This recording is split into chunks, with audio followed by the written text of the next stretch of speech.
옆에 있는 지체들과 잠시 인사 나누면 좋겠습니다. 사랑합니다. 축복합니다. 반갑습니다. 종현이 어디 갔죠? 종현이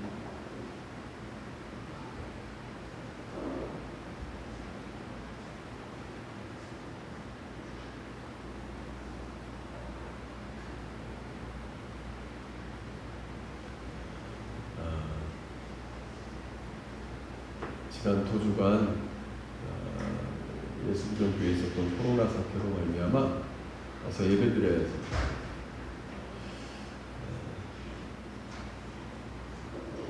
두 주간 교회에서 예배를 드리고 이제 그냥 온라인 예배를 드렸는데요.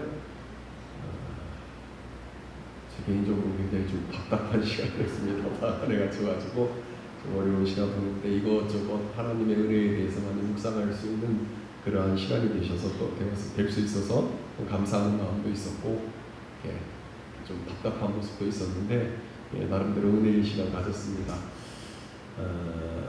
이제 예수비전교회에서 일어난 코로나 사태 모습을 보니까 총 9명의 확진자가 나왔는데요. 예배 시간에는 확진자가 나오지 않았더라고요. 다 이제 남전도에서 야유회 갔다 오다가 야유회에서 감염이 됐고, 또 찬양팀 연습하다가 집사님 감염된 집사님이 그 찬양팀에 들어갔다가 찬양팀 연습할 때 이제 그때 감염이 되었더라고요. 그래서 이제 그런 게 교회에서 계속 터져 나오는 게 예배 시간에 감염이 되는 게 아니라 식사 시간, 그 다음에 개인적으로 MT를 가든지 뭐 이런 곳에서 이렇게 감염이 되는, 예배 드릴 때 여러분들이 마스크를 좀 잘 착용해 주시고 들어올 때 소독 때 하고 이렇게 조금만 주의해 주시면 예배 시간에는 크게 감염되는 사례가 굉장히 드문 것 같아요. 소그룹으로 모여서 친교를 가지고 마스크 벗고 이러다가 교회 내에서 지금 계속 터져 나오는 상황이 예배 시간이 아니라 다른 교제의 시간을 통해서 이제 찬양팀 연습할 때 이게 막 찬양, 성가대 찬양 연습할 때 마스크를 쓸 수가 없으니까 그런 경로를 통해서 교회에서 계속 코로나 바이러스가 감염이 되는 것 같습니다. 교회 나오시면서 조금 불편하지만 마스크 잘 착용해 주시고 같이 식사하지 마시고 당분간 코로나 사태가 좀 물러갈 때까지 이렇게 마스크 벗고 교제하는 건 좀 삼가해 주시면 코로나로부터 좀 자유롭지 않을까. 시우야 마스크 쓰자. 여러분들 생활하시면서 좀 불편하지만 이렇게 다른 사람 배려하는 차원에서 마스크를 좀 착용해 주시고, 들어올 때 열 체크해 주시고 이렇게 적어 주시고요. 손 소독제로 이렇게 손을 한 번씩 이렇게 소독을 해 주시면 나 자신뿐만 아니라 다른 분들에게도 굉장히 큰 도움이 될 것 같습니다. 좀 이렇게 배려해 주시고 참여해 주시면 감사하겠습니다.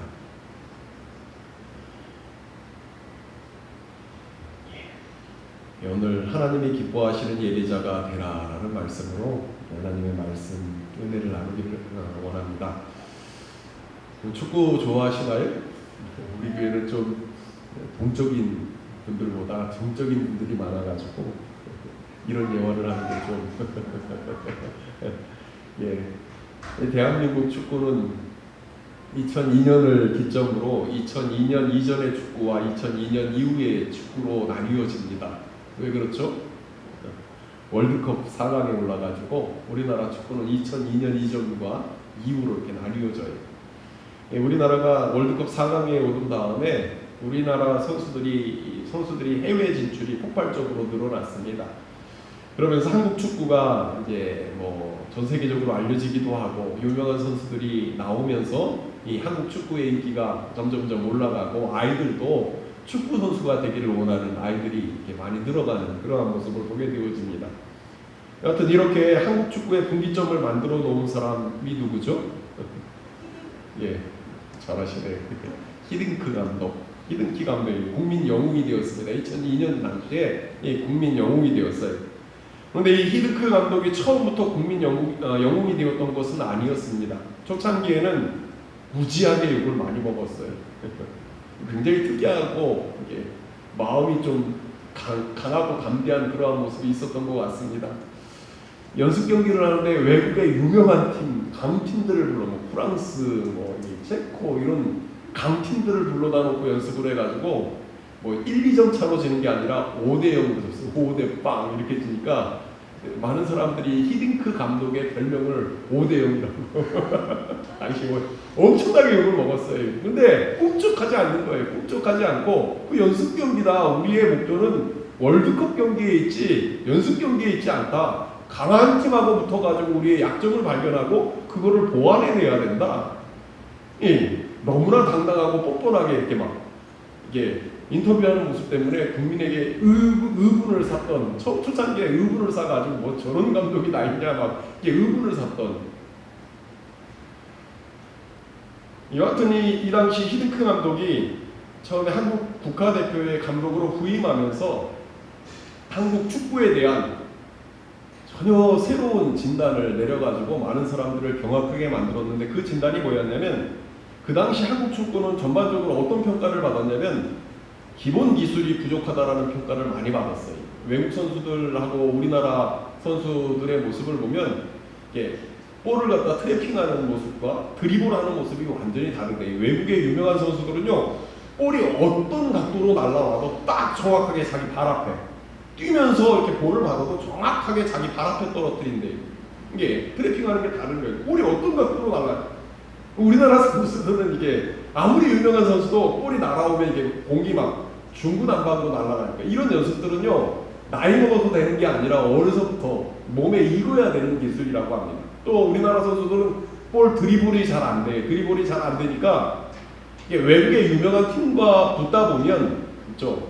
이 개인기에서 항상 물려가지고 문제가 발생하니까 우리나라 국가대표의 축구 경기를 항상 어떤 축구를 지향했냐면 뻥축구를 계속 내내 수비하다가 뻥 차주면 막 달려가가지고 그 볼을 잡아가지고 집어넣는 역습대. 근데 이런 경기를 하는 팀들의 특징은 무엇이냐면 체력이 무지 강하다라는 거예요. 왜냐하면 전반 후반 내내 수비를 하다가 상대방의 체력이 떨어지면 이게 뻥 차가지고 이 상대방의 선수들의 체력이 떨어진 틈을 타가지고 달려가지고 골을 넣어야 되기 때문에 체력이 뛰어나야지 이런 축구를 할 수 있다라는 뻥 축구를 많이 했어요. 드리블이 안 되니까 뭐 공만 몰고 가면 다 뺏겨버리니까 이런 축구를 지향했다라는 거예요. 많은 사람들이 한국 축구를 하면서 기본기를 잡아야 된다. 근데 이게 성인 되어서는 안 되거든요. 이런 지적을 많이 받았어요. 근데 히딩크 감독이 우리나라 국가대표 감독으로 후임하면서 우리나라 국가대표팀의 문제가 뭐냐라고 물어봤더니 이 히딩크 감독이 뭐라고 말했냐면 대한민국 국가대표 선수들의 가장 큰 약점은 체력이 너무 약하다. 체력이 너무 약하다. 사람들이 깜짝 놀랐어요. 아니 그게 무슨 말이냐. 히딩크 감독은요 이 훈련을 시키는데 체력 훈련을 엄청 시켰다고 합니다. 이 우리나라 선수들이 되게 힘들어했던 훈련 가운데 하나가 뭐냐면 여러분들 아실걸요? 공포의 삑삑이. 호랑이 삑 불면 뛰었다가 또 삑 불면 다시 돌아오고 이걸 갖다가 반복시키는 거예요. 예, 체력 훈련을 엄청 시켜가지고 체력을 갖다가 한 단계 업그레이드 시킨 다음에 히딩크 감독이 가지고 있는 전술적인 측면을 갖다가 더했을 때 우리나라가 4강에 올라가는 4강의 신화를 일으키는 놀라운 축구의 역사, 획을 긋는 그러한 일들이 일어났다고 합니다.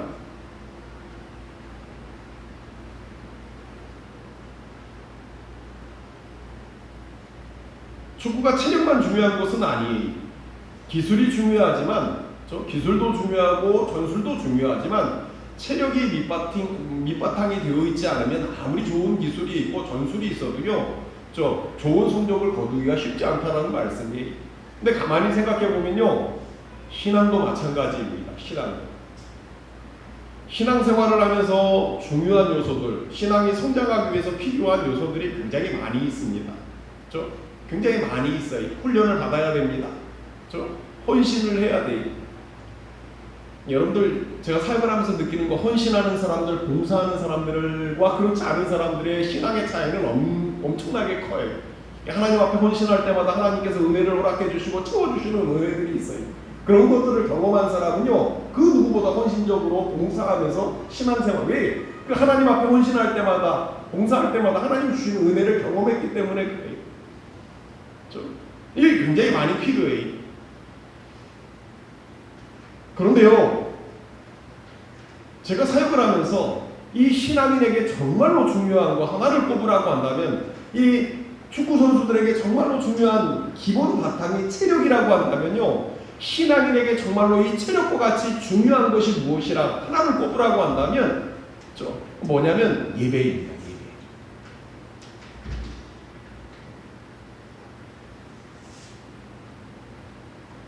이렇게 함께 모여서 드리는 공예배 시간에도 하나님을 의식하지 못한다면 오늘 저와 여러분들이 어떻게 하나님을 의식하는 삶을 살아갈 수 있겠어요? 물론 성숙한 신앙인이 되기 위해서 필요한 신앙의 요소들이 많이 있지만 분명한 것은 오늘 저와 여러분들이 함께 드리는 공예배를 빼놓거나 뛰어넘어서 성숙한 신앙인이 절대로 될 수 없다라는 사실이에요. 바라기는 오늘 저와 여러분이 주 앞에 나와 주님께 드리는 이 예배가 하나님이 기뻐 받으시는, 저와 여러분이 하나님 앞에 하나님이 기뻐하시는 예배자가 되어질 수 있기를 주님의 이름으로 축원합니다. 우리가 예배자가 되어지지 않으면요, 우리는 결코 신앙이 성장할 수 없어요. 성장하는 것 같지만 어느 순간에 무너져 버리는 그러한 모습을 목격하게 되어집니다. 바라기가 주 앞에 나올 때마다 이 드려지는 예배가 하나님이 기뻐 받으시는 예배가 되어질 뿐만 아니라 우리 자체가 하나님이 기뻐하시는 예배자로 세워질 수 있기를 주님의 이름으로 축원합니다. 특별히 오늘 본문의 말씀은요, 죄악이 간영한 이 세상을 물로 심판하신 후에 하나님의 구원의 역사를 경험하고 인류의 조상이 되었던 이 노아라는 사람이 방주에 내려서 하나님 앞에 제단을 쌓는 그러한 내용의 말씀이 기록되어져 있습니다. 이 오늘 본문 말씀에 등장하는 노아라는 사람을 통해서 하나님이 기뻐하시는 예배자의 모습이 어떠해야 하는지 오늘 말씀을 통해 좀 살펴보면서 은혜를 나누기를 원합니다. 첫째로요, 하나님이 기뻐하시는 예배자의 모습이 오늘 본문 말씀인 창세기 8장 20절 말씀에 나와 있습니다. 창세기 8장 20절 말씀 같이 읽습니다. 시작. 노아가 여호와께 제단을 쌓고 모든 정결한 짐승과 모든 정결한 새 중에서 제물을 취하여 번제로 제단을 드렸더니 홍수로 인한 물이 줄어들어서 마침내 노아의 가족이 방주에서 나왔습니다. 긴 세월, 오랜 시간 동안 방주에서 지냈던, 제가 일주일, 한 열흘 넘게 방 안에 갇혀 있다 보니까 얼마나 답답한지 답답하더라고요. 방 안에 갇혀 있는데, 근데 방 안에 그렇게 갇혀 있는 게 어렵지만 그래도 제 마음대로 할 것들이 있잖아요. 뭐 노트북도 있고 패드도 있고 심심하면 뭐 할 수 있는 것들이, 이 노아가 오랜 기간 그 방주에 갇혀 있으면서 얼마나 답답했을까? 그런 생각을 하게 되어지더라고요. 여하간 이 노아가 드디어 오랜 기간 이 방주 안에 갇혀 있다가 드디어 방주에서 내렸습니다. 그런데 이 노아의 가족이 방주에서 내려서 바깥으로 나와서 첫 번째로 하는 행위가 무엇이었습니까? 오늘 말씀을 보니까 하나님 앞에 제단을 쌓았다고 말씀하고 있습니다. 이 제단이라는 단어가 성경의 역사상 가장 첫 번째로 등장하는 말씀이 오늘 본문의 말씀이에요. 노아가 제단을 쌓았다. 제사를 드렸다는 말은 나오지만 가인과 아벨이 제사를 드리는 모습이 나와 있지만 제단이라는 단어가 처음으로 쓰인 말씀이 오늘 본문의 말씀입니다. 제단을 쌓았다고 말씀하고 있어요. 오늘 말씀을 통해서 저와 여러분이 눈여겨보아야 할 단어가 바로 이 제단이라는 단어입니다. 왜냐하면 제단은 죄로 단절된 인간이 하나님을 만날 수 있는 통로가 되어지기 때문에, 하나님과의 관계가 끊어져 버렸어요. 인간의 범죄로 말미암아 하나님을 만날 수 있는 통로가 끊겨졌는데 그 하나님을 만날 수 있는 통로가 되어지는 것이 제단입니다. 이 제단이라는 단어는 성경 전체에 걸쳐서 굉장히 중요한 개념이, 이 의미가 담겨있는 단어가 이 제단이라는 단어입니다. 아브라함의 생애를 기억해보면 아브라함은 가는 곳마다 제단을 쌓았어요. 가는 곳마다 제단을 쌓았습니다.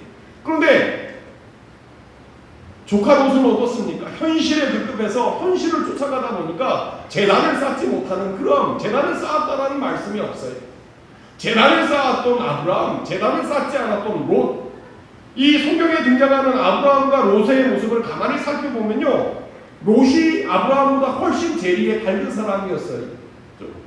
자기 이익을 위해서는 자기를 돌보던 삼촌을 버릴 수 있는 그런 사람이 롯이었어요. 훨씬 이 세상에서 많은 것들을 소유할 수 있는 능력과 그런 성정을 가지고 있었던 사람이 롯이었습니다. 그런데 누가 잘 됐어요? 가는 곳마다 재단을 쌓았던 나이 많고 무명의 아브라함이 하나님의 은혜와 축복을 누리는 모습. 반면에 롯은 엄청나게 많은 것을 모았던 것 같지만 어느 한순간에 다 무너져 버리고 다 잃어버리는 그러한 역사가 성경에 기록이 되어져 있습니다. 재단을 쌓느냐 안 쌓느냐의 차이가 이렇게 큰 차이를 마련하게 만들어 오는 결과물을 만들었다고 말씀하고 있습니다. 바라기는 오늘 저와 여러분도 재단 쌓기에 성공한 인생이 되어질 수 있기를 주님의 이름으로 축원합니다. 특별히 오늘 본문의 말씀은 홍수 심판이 끝나고 오랜 방주 생활을 끝낸 노아의 가족들은 새로운 환경을 마주하게 되는 그러한 장면이 기록이 되어져 있어요. 여러분 살아오면서 홍수를 경험한 적 있으세요? 홍수 경험한 적 있으십니까? 잘 없죠. 예전에 제가 대학원 다닐 때 안 목사님 집을 방문한 적이 있었습니다. 오래돼서 잘 기억은 나지 않는데 안 목사님이 저한테 강권해서 자기 집에 가자. 자기 집에 집에 뭐가 있는지 자기 집에 가자라는 거예요. 막 이게 어쩔 수 없이 끌려가지고 하룻밤 묵고 왔는데 안 목사님은 좀 특이한 부분이 많은 갔는데 그때가 언제냐면 안 목사님의 집이 어디였냐면 알죠? 안양천 뚝방 판자촌에 살았어요. 근데 그때가 언제였냐면 저한테 그렇게 가자고 그랬을 때가 언제였냐면 그때 홍수가 나가지고 안양천이 넘쳐가지고 그 판자촌이 완전히 난리가 난 그 상황이었어요. 막 이게 포세식 화장실에 물이 넘치니 그 화장실 넘쳐가지고 그게 막 이렇게 집으로 들어가가지고 갔는데 온 동네가 난리가 아니다. 막 갔다가 끓여놓고 말리고 막 저는 코신경이 끌어다가 냄새를 못 맡거든요. 근데도 마을에 딱 들어갔는데 이건 장난 아니다. 아니 왜 이런 상황 가운데 나를 불러가지고 집을 깨끗이 정리해 놓은 것도 아니고 막 이불이 다 젖어가지고 밖에다 막 말리고 막 이 책에 밑에 이게 책장이 있는데 밑에 막 물이 들어와가지고 똥물들이 막 들어와가지고 책이 다 젖어가지고 책을 이렇게 그런 일에 난리가 아니더라고요. 제가 냄새를 못 맡는데도요. 그게 눈으로 냄새를 맡는 거예요. 이렇게 막. 진짜 이게 홍수가 나가지고 집이 이렇게 잠기면요, 진짜 이게 집이 아니더라고요. 이렇게 막 벽이고 뭐고 막 난리가 나가지고 이 벽지 다 뜯어져가지고 이렇게 막 떠 있고 막 난리가 아니더라고요.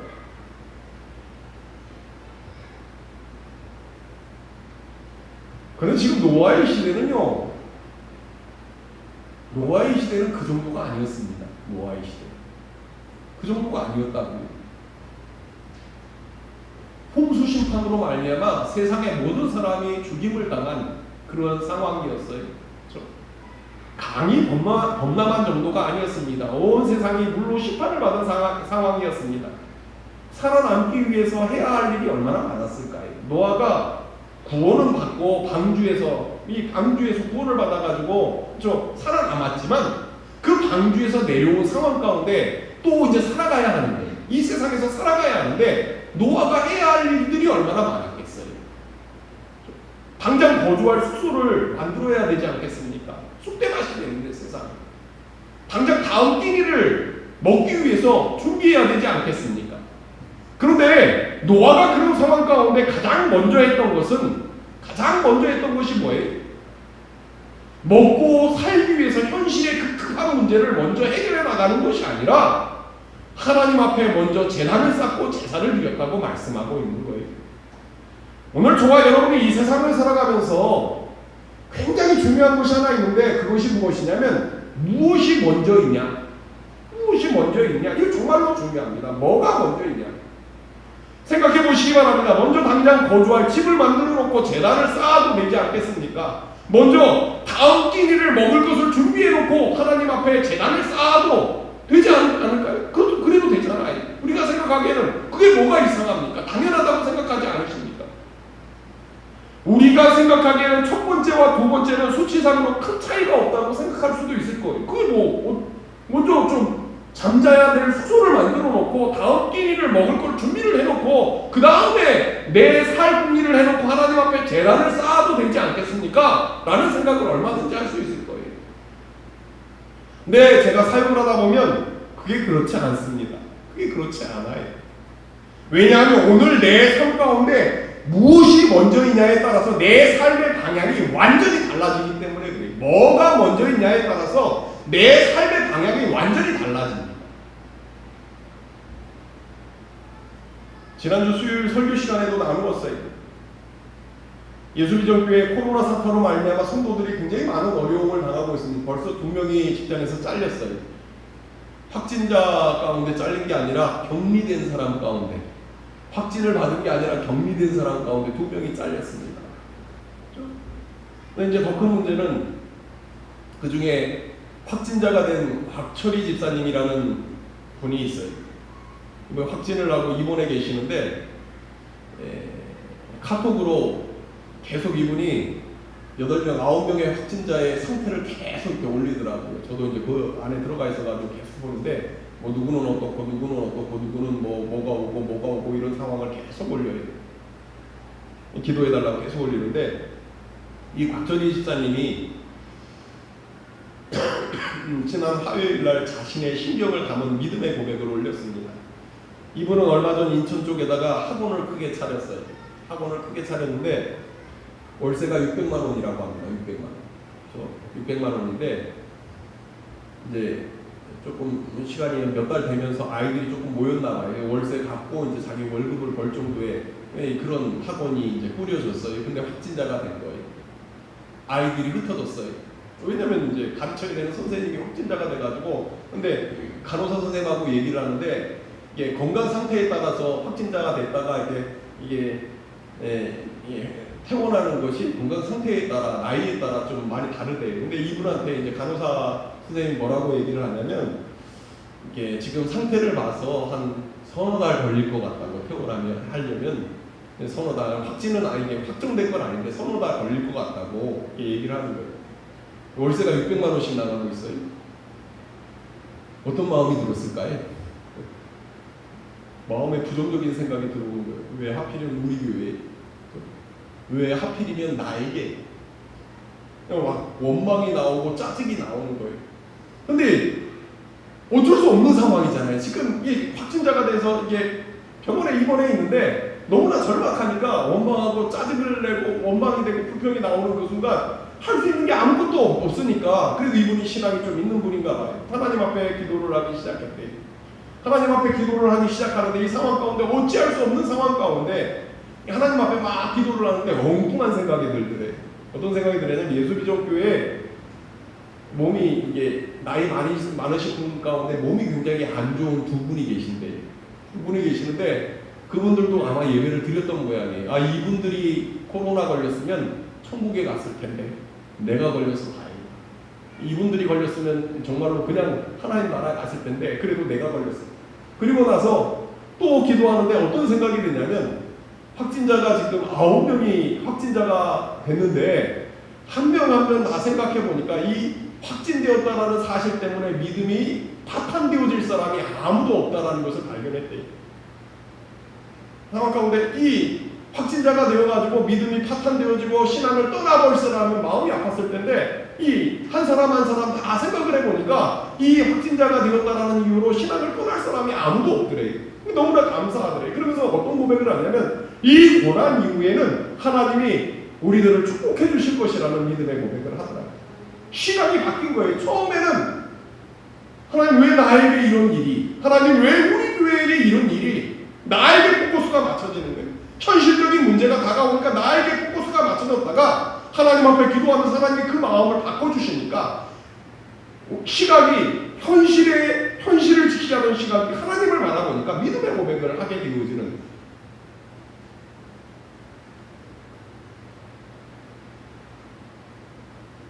오늘 저와 여러분의 삶도 별반 다르지 않습니다. 오늘을 살아가는 저와 여러분의 삶 가운데 급박한 삶의 현실이 없는 사람이 누가 있어요? 내 삶 가운데 급박한 삶의 현실이 없는 사람이 누가 있습니까? 다 문제가 있습니다. 자녀의 문제가 있고요, 직장의 문제가 있고요, 관계의 문제가 있고요, 재정의 문제가 있고요, 질병의 문제가 있고요. 다 나름대로 이 땅을 살아가다 보면 내 삶의 현실의 문제가 있어요. 근데 이 내 삶 가운데 경험하게 되는 현실의 문제에 매이지 않으면 우리의 삶은 결코 하나님을 예배하는 삶을 살아갈 수 없다고 말하고 있는 거예요. 현실이 내 삶 가운데 먼저가 되어져 버리면 우리의 삶은 하나님이 기뻐하시는 예배자의 삶을 살아갈 수 없다고 말씀합니다. 오늘 노아의 예배가 하나님이 기뻐하시는 예배가 될 수 있었던 이유가 무엇 때문입니까? 그 급박한 현실 가운데 그 현실에 매이는 것이 아니라 먼저 하나님을 바라보니까 하나님을 예배하는 삶을 살아가게 되어지고 그 예배가 하나님이 기뻐 받으시는 예배가 되어졌다고 말씀하고 있는 거예요. 오늘 우리의 삶도 마찬가지예요. 상황은 다들 다르지만 우리의 삶 가운데 경험하게 되어지는 현실에 급박한 문제가 있습니다. 그 급박한 문제에 매이면 우리는 하나님이 기뻐하시는 예배자가 되어질 수 없다고 말하고 있는 거예요. 그럼에도 불구하고 하나님을 바라보고 하나님을 의지하고 하나님을 예배하는 것이 먼저인 사람, 그런 예배자를 하나님이 기뻐하신다고 말씀하고 있는 거예요. 하나님, 오늘 저와 여러분이 이 세상을 살아가면서 아무리 급박한 상황을 마주한다 해도 하나님을 예배하는 것을 멈추지 않을 수 있기를 주님의 이름으로 축원합니다. 그 무엇보다도 가장 먼저 하나님을 예배하는 삶을 살아갈 수 있기를 주님의 이름으로 축원합니다. 예배는요, 우리의 시선을 하나님에게 고정시키는 거예요. 우리의 시선을 하나님에게 집중시키는 것입니다. 현실에 매이면 하나님이 보이지 않지만 우리의 시선이 하나님에게 고정되어지면 길이 열리는 축복의 역사가 일어난다고 말씀하고 있는 거예요. 바라기는 우리의 삶이 현실에 급박한 삶의 문제가 있지만 그 현실에 매여서 좀 하나님을 예배하지도 못하고 하나님의 은혜를 누리지도 못하는 인생이 아니라 급박한 삶의 현실의 문제가 있지만 우리의 시선이 하나님에게 고정되어지고 하나님을 예배하는 삶을 살아갈 때마다 이 급박한 삶의 현실에서 길을 열어주시는 그 하나님의 은혜의 손길을 누릴 수 있기를 주님의 이름으로 축원합니다. 둘째로요, 하나님이 기뻐하시는 예배자의 모습이 오늘 본문 말씀인 창세기 8장 20절 말씀에 나와 있는데 다시 한번 창세기 8장 20절 말씀을 다 같이 읽겠습니다. 창세기 8장 20절 말씀 같이 읽습니다. 시작. 노아가 여호와께 제단을 쌓고 모든 정결한 짐승과 모든 정결한 새 중에서 제물을 취하여 번제로 제단에 드렸더니. 아멘. 노아가 하나님에게 제물을 올려드렸다고 말씀하고 있습니다. 노아가 하나님 앞에 드린 제사와 제물은 강요에 의한 것이 아니었어요. 그 급박한 삶의 현실 가운데 하나님 앞에 제단을 쌓고 제사를 드리는데 강요에 의해서 어쩔 수 없이 드렸던 그러한 제사와 제물이 아니었습니다. 노아가 하나님 앞에 드린 이 제사, 제물을요, 그가 하나님 앞에 자발적으로 하나님 앞에 올려드린 거예요. 자발적으로 이런 상황 가운데, 급박한 삶의 현실 가운데 자발적으로 이런 제사를 드리고 제물을 드릴 수 있었던 이유가 무엇 때문입니까? 그것은요, 하나님의 은혜를 기억했기 때문입니다. 온 세상이 물로 심판을 받는 그 상황 가운데 하나님의 은혜로 구원을 받았어요. 그 하나님의 은혜를 기억하니까 앞으로 살아갈 날들을 생각하면 삶의 막막함이 있습니다. 급박한 삶의 현실이 있어요. 그럼에도 불구하고 노아가 절망하고 원망하고 불평하는 것이 아니라 자신을 구원하신 하나님의 은혜를 기억하니까 자발적으로 하나님 앞에 나와 제사를 드리고 제단을 쌓고 제사를 드리고 제물을 올려드리는 그러한 모습이 성경에 기록이 되어져 있는 거예요. 오늘 하나님이 기뻐하시는 예배자의 모습이 어떤 모습입니까? 하나님이 기뻐하시는 예배자의 모습은요, 이 자원하는 심령을 가지고 자발적으로 하나님 앞에 나와 주님을 예배하고 제물을 드리는 이런 사람을 하나님이 기뻐하는 예배자라고 말씀하고 있는 거예요. 특별히 역대하 5장 말씀을 보면 솔로몬이 예루살렘 성전을 지은 다음에 봉헌 예배를 드리는데 이 예배가 굉장한 예배였습니다. 나중에 이제 봉헌 예배를 드리는 모습을 보면 하나님의 불이 이 솔로몬의 제단 위에 떨어지는 그러한 하나님의 임재가 강력하게 임했던 그런 예배였습니다. 근데 그 예배를 보면요, 하나님이 그렇게 기뻐 받으셨던 이유가 있어요. 역대하 5장 말씀을 보면 솔로몬이 예루살렘 성전을 지은 다음에 복원 예배를 드리는데 모든 이스라엘 회중이 왕과 소로 제사를 드리는데 그 수가 많아서 기록할 수도 셀 수도 없을 정도로 많은 것들을 왕과 백성들이 하나님 앞에 올려드리는 그러한 모습이 성경에 기록이 되어져 있어요. 근데 이런 모습이 회중의 모습 가운데서만 나타난 것이 아니라 제사장들도 마찬가지였습니다. 구약시대에 수없이 많은 제사들이 있었잖아요. 소수의 사람이 그 제사를 다 집례할 수 없지 않습니까? 그래서 단열을 정해놓고 순서대로 제사를 집례하게 했어요. 순서대로 많은 제사를 드려야 되니까 제사장을 갖다가 24 단열로 나누어 가지고 돌아가면서 제사를 드릴 수 있도록 그렇게 정해놨습니다. 근데 말씀을 보면요, 제사장들이 그 단열대로 하지 않고 스스로 정결하게 한 모든 제사장이 하나님 앞에 나와 예배하는 제사하는 그러한 모습이 성경에 자기 순서가 아닌데도 불구하고 자기는 이제 가서 쉬어야 되는데도 불구하고 그런 것이 아니라 자기 스스로 성결하게 해가지고 자기 순서가 아닌데도 불구하고 하나님 앞에 나와 하나님 앞에 예물을 드리고 제사하는 그러한 모습이 성경에 그런 예배를 드렸더니 온 회중과 제사장이 하나 되어서 자원하는 심령을 가지고 하나님을 예배했더니 하늘에서 불이 떨어지는 하나님의 역사가 임했다고 말씀하고 있는 거예요. 억지로 어쩔 수 없이 하는 것이 아니라 기쁨으로 섬겼다는 것을 알 수가 있습니다. 무엇을 하든지 누가 시켜서 하는 것과 자원해서 하는 것은 완전히 다릅니다. 자원하는 마음을 잃어버리면 예배가 정말로 어려워져요. 이 대표적인 예가 기독교 학교에서 드려지는 예배들, 채플이 그렇습니다. 이 채플 참여가 졸업과 기독교 학교에서는 졸업과 연계가 되어져 있어요. 특별히 신학대학 어쩔 수 없이 예배에 참여하는 경우가 참 많습니다.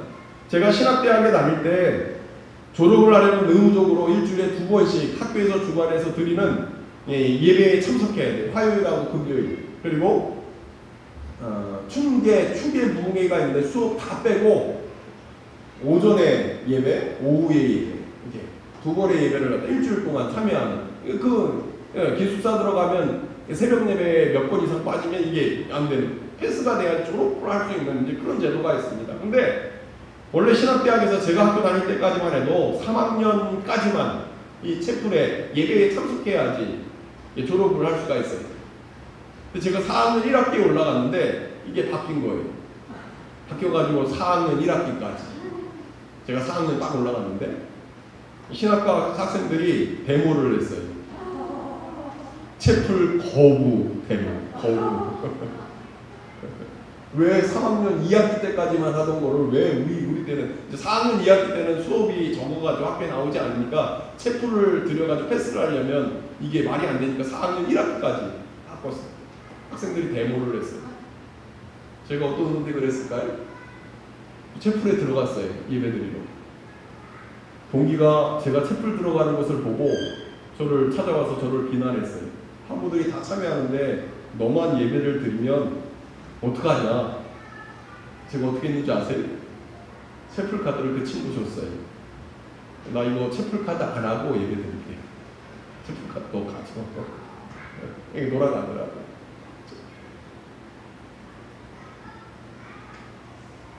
마틴 루터라는 분이 이런 이야기를 했습니다. 하나님은 교회를 만드셨고 마귀는 채플을 만들었다. 예, 자원하는 예배가 되어지지 않으면요 하나님이 기뻐하시는 예배를 여러분들 이 주님 앞에 나와서 예배하는 이 시간 여러분들의 심령 안에 자원하는 심령이 있으십니까? 하나님 앞에 드리는 예물 가운데 하나님의 은혜를 기억하고 하나님이 나에게 베풀어 주신 하나님의 은혜를 기억하고 주님 앞에 예물을 드릴 때마다 그냥 습관적으로 아무런 생각 없이 그냥 나올 때 호주머니에 있는 돈을 집어넣는 것이 아니라 나를 구원하신 그 하나님의 은혜를 기억하며 하나님 앞에 내어드리는 헌금이 되어지고 있습니다. 주 앞에 나와 주님을 예배하는 이 순간 그 은혜가 여러분들의 심령 안에 기억되고 있으십니까? 우리 안에 우리의 심령 안에 그 하나님의 은혜가 기억되어지지 않으면요 우리가 주님 앞에 나와 드리는 이 예배가 습관적으로 형식적으로 간호에 의해서 어쩔 수 없이 드려지는 예배가 되어지고 그런 예배는 하나님이 기뻐 받으시지 않는다고 말씀하고 있는, 하나님이 기뻐 받으시는 예배는요, 자원하는 심령, 하나님의 은혜를 기억하기 때문에 자발적으로 주 앞에 나와서 하나님이 내게 주신 것에 감사함으로 하나님 앞에 내어드리고, 그런 심령을 가지고 하나님을 예배하는, 어떤 엄청난 것을 하는 것이 아니라 나를 위해서 하나님이 하신 그 은혜를 기억하며 주 앞에 나와 드리는 그 예배, 그 예배를 하나님이 기뻐 받으신 그런 사람의 예배, 그런 사람의 예배자를, 그런 예배자를 하나님이 기뻐하신다고 말씀하고 있어요. 바라기는 오늘 저와 여러분들이 주 앞에 나와 주님을 예배할 때마다 우리의 심령이 회복되어질 수 있기를 주님의 이름으로 축원합니다. 우리를 위해서 하나님이 행하신 그 은혜를 기억할 수 있기를 주님의 이름으로 축원합니다. 우리의 예배가 어쩔 수 없이 강요에 의해서 하나님 앞에 드려지는, 습관적으로 드려지는 그러한 예배가 아니라, 저와 여러분들을 구원하시기 위해서 독생자 예수 그리스도를 이 땅에 보내시고 그 예수님이 십자가에 못 박히심으로 우리가 하나님의 자녀 되어지는 그 은혜가 우리의 심령 안에 새롭게 각인되어져서 감사와 기쁨의 고백을 가지고 자원하는 심령으로 주님을 예배할 수 있는, 하나님이 기뻐하시는 그러한 예배자가 되어질 수 있기를 주님의 이름으로 축원합니다. 마지막으로 하나님이 기뻐하시는 예배자의 또 하나의 모습이 오늘 본문 말씀인 창세기 8장 21절 말씀에 나와 있습니다. 창세기 8장 21절 말씀 같이 읽습니다. 시작. 여호와께서 그 향기를 받으시고 그 중심에 이르시되 내가 다시는 사람으로 말미암아 땅을 저주하지 아니하리니 이는 사람의 마음이 계획하는 바가 어려서부터 악함이라. 내가 전에 행한 것 같이 모든 생물을 다시 멸하지 아니하리니. 아멘. 방금 읽은 말씀 가운데 하나님이 기뻐하시는 예배자가 되기 위해서 반드시 필요한 모습이 있어요. 모습은 뭐냐면,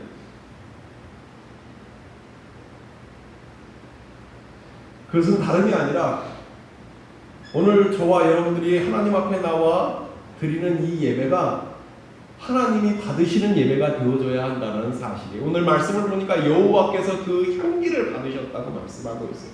노아가 하나님이 기뻐하시는 예배자가 되어질 수 있었던 이유는 엄청난 제사를 드렸기 때문이 아니에요.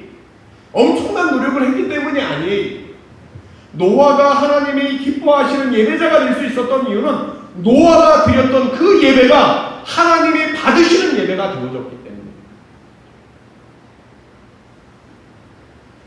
여러분들, 우리가 반드시 이거 굉장히 단순하지만 굉장히 중요한 의미가 있습니다. 예배는 단순한 퍼포먼스가 아니에요. 이 땅에 드려지는 모든 예배에 대해서 하나님이 정확하게 반응하십니다. 우리의 예배에 대해서 하나님이 반응하신다.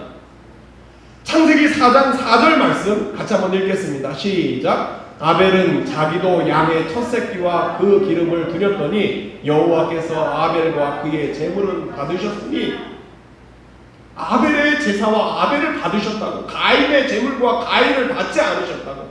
우리가 하나님 앞에 드리는 이 예배는요, 이 예배에 대해서 하나님이 반응하신다고 말씀하는, 그냥 퍼포먼스가 아니라 내 마음을 만족하는, 이 내가 은혜를 받았느냐 아니냐 이게 중요한, 내가 예배를 드렸냐 안 드렸냐 이게 중요한 것이 아니라, 오늘 저와 여러분들이 하나님 앞에 드린 이 예배가 하나님이 받으시는 예배가 되었느냐 안 되었느냐 이게 중요하다는 거예요. 이게.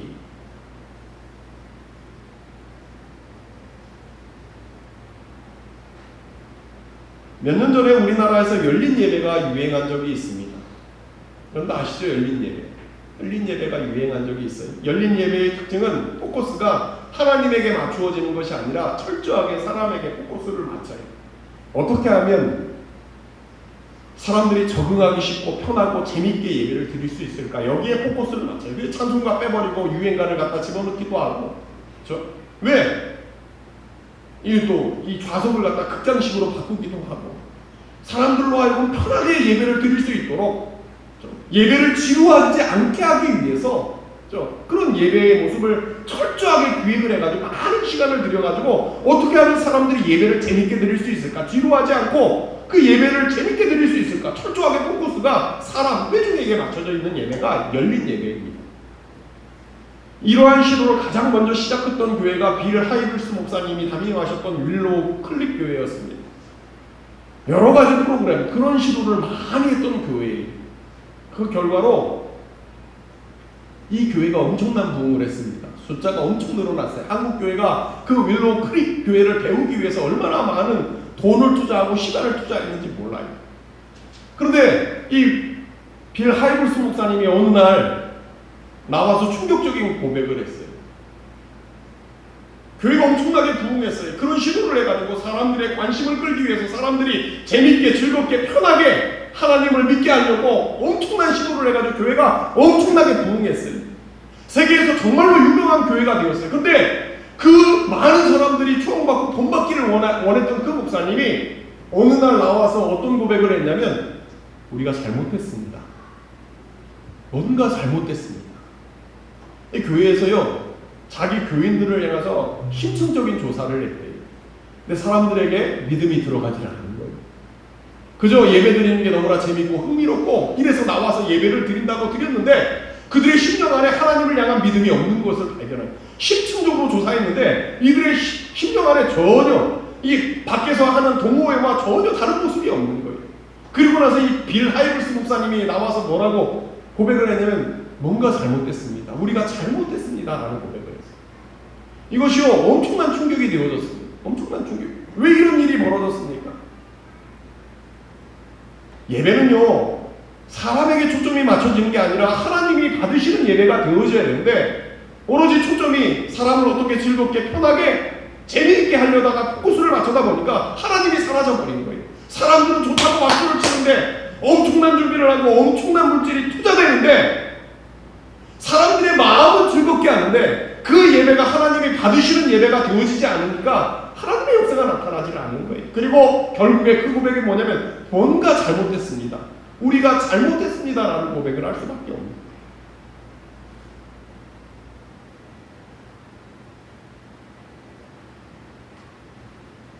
그 이유는 예배의 포커스가 하나님에게 맞춰진 것이 아니라 사람에게 맞춰서 사람의 마음을 즐겁게 만들고 편하게 만들어졌지만 하나님이 받으시는 예배가 되어지지 않으니까 이런 고백이 나올 수밖에 없었다고 말씀하고 있는 것입니다. 오늘 저와 여러분이 하나님이 기뻐하시는 예배자가 되기 위해서 필요한 것이 무엇입니까? 나의 편안함, 즐거움에 포커스가 맞춰지는 것이 아니라 하나님에게 포커스가 맞춰지는. 어떻게 하면 하나님이 받으시는 예배를 드릴 수 있을까? 어떻게 하면 하나님이 기뻐하시는 예배를 드릴 수 있을까? 여기에 포커스가 맞춰질 때 하나님이 우리의 예배를 받아주신다고 말씀하고 있는 거예요. 성경을 보면요, 이스라엘이 하나님 앞에 드리는 제사에 대해서 너희의 제사가, 너희의 제물이 역겹다고 표현하는 그러한 모습이 많이 등장합니다. 우리가 아무리 많은 것을 하나님 앞에 내어드리고 예배를 드려도요, 엄청난 퍼포먼스를 가지고 하나님을 예배해도 그 예배가 하나님이 받으시는 예배가 되어지지 않으면 그 예배는 쓸모없는 예배가 되어진다고 말씀하고 있는 거예요. 반면에 적은 숫자가 모였다 할지라도 그 드려지는 예배가 하나님에게 포커스가 맞춰지고 하나님이 기뻐 받으시는 예배가 되어지면 하나님이 기뻐 받으시는 예배가 되어지고 그곳에 하나님의 역사가 일어난다고 말씀하고 있는 거예요. 바라기는 오늘 저와 여러분이 드리는 이 예배가 나의 편안함, 나의 문제를 해결하기 위한 나에게 포커스가 맞춰지는 것이 아니라 하나님에게 포커스가 맞춰질 수 있는, 나를 하나님 앞에 내어드리는, 어떤 축복을 받기 위해서 문제를 해결하기 위해서 나오는 그러한 예배가 아니라 어쩔 수 없이 예배를 안 드리면 찝찝하니까 문제가 생긴다고 하니까 드려지는 예배가 아니라 하나님이 하나님이시기에 그 하나님을 바라보며 우리의 시각이 주님을 향할 수 있는 하나님이 포커스가 되어지는 그러한 예배가 되어서 이 예배가 정말로 하나님이 기뻐 받으시는 예배로 하나님 앞에 온전히 올려질 수 있기를 주님의 이름으로 축원합니다. 예배를 받으시는 분은요, 우리가 아니라 하나님이시. 예배를 평가하는 분은 내가 아니라 하나님이라고 말씀하고, 그러니까 예배에 나와서 예배를 드릴 때는 끊임없이 우리가 하나님을 의식해야 되는 거예요. 왜요? 내가 드리는 예배를 누가 평가해? 하나님이 평가하십니다. 그 하나님을 의식하며 하나님을 예배할 때마다 우리의 예배가, 저와 여러분이 하나님이 기뻐하시는 그러한 예배자가 되어질 수 있기를 주님의 이름으로 축원합니다. 말씀을 정리합니다. 한번 따라해 보시기 바랍니다. 하나님이 기뻐하시는 예배자가 되라. 하나님이 기뻐하시는 예배자가 되라. 오늘 말씀의 제목입니다. 오늘 저와 여러분들이 하나님이 기뻐하시는 그러한 예배자가 되어줄 수 있기를 주님의 이름으로 축원합니다. 하나님이 기뻐하시는 예배자가 되기 위해서 어떻게 해야 됩니까? 첫째로요, 오늘 저와 여러분이 하나님이 기뻐하시는 예배자가 되기 위해서는 삶의 우선순위가 하나님에게 맞춰져야 한다고 말씀을 드렸습니다. 먼저 하나님을 예배하는 것. 급박한 삶의 현실에 매이는 것이 아니라 눈앞에 급박한 삶의 현실이 있지만 먼저 하나님을 예배하는 자, 하나님이 기뻐하시는 예배자라고 말씀을 드렸습니다. 우리 안에 코로나로 말미암아 많은 어려움들이 있습니다. 급박한 삶의 현실에서 하나님을 예배하는 것을 잃어버리는 것이 아니라 그럼에도 불구하고 먼저 하나님을 예배할 수 있기를 주님의 이름으로 축원합니다. 둘째로, 오늘 저와 여러분이 하나님이 기뻐하시는 예배자가 되기 위해서는요, 하나님의 은혜를 기억하고 자원하는 심령, 어쩔 수 없이 누가 강요하니까 어쩔 수 없이 드리는, 습관적으로 드리는 예배가 아니라 하나님이 내게 베푸신 은혜를 기억하며 자원하는 심령으로 하나님을 예배하는 그런 예배자, 하나님이 기뻐하시는 예배자라고 말씀을 드렸습니다. 마지막으로 오늘 저와 여러분이 하나님이 기뻐하시는 예배자가 되기 위해서는 하나님이 기뻐 받으시는 예배를 드려야 한다고 말씀을 드렸습니다. 나에게 내가 좀 더 편안하게, 내가 즐겁게, 내 마음을 즐겁게 하는 것들을 추구하는 것이 아니라 하나님이 기뻐하시는 그 하나님을 의식하며 하나님을 예배하는 그러한 예배자를 하나님이 기뻐하신다고 말씀을 드렸습니다. 바라기는 우리 참사랑교회에서 드려지는 모든 예배가, 참사랑교회에 속한 모든 지체들이 하나님이 기뻐하시는 예배자가 될 수 있기를 주님의 이름으로 축원합니다.